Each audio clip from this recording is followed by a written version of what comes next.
Et oui, ça m'arrive souvent de parler des palettes et des couleurs et c'est pas par hasard, c'est peut-être aussi parce que je sens plus près de la peinture que de la photo et même pour aller chercher des sources d'inspiration, je préfère aller voir des expositions des peintures qui vont me parler plus de la façon comment on peut choisir, ces couleurs, pour fabriquer une image. Donc j'ai l'impression que les photographes, on est un peu comme le peintre aussi. On peut choisir, les couleurs avec lesquelles on veut travailler et donc c'est-à-dire que dans un territoire comme les Val-de-Garonne, je vais retrouver,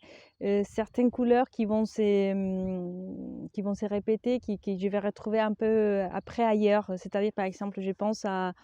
aux murs, anciens de l'église, de Saint-Guérande et là, il avait presque une sorte de monochromie, dans la construction, dans les textures, dans la façon comme cette pierre, il avait, les reflets des lumières et je pensais directement à quelques kilomètres de là, à Scasfort, un tas de pierres, enfin vraiment un tas de pierres qui sont accumulées, à côté d'un arbre et comment ça pourrait se répondre, comme il a cette image qui pourrait répondre à cette autre et c'est vrai que je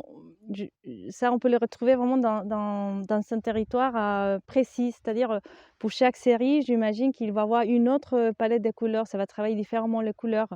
Et forcément, il y a des matières, il y a des pierres qui correspondent forcément à une carrière, à un territoire, qui va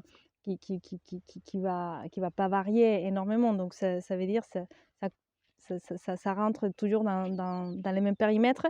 et du coup, en fait, c'est l'idée de repérer, qu'est-ce qu'il y a comme palette de couleurs dans ces territoires qui va me faire penser à adapter, cette palette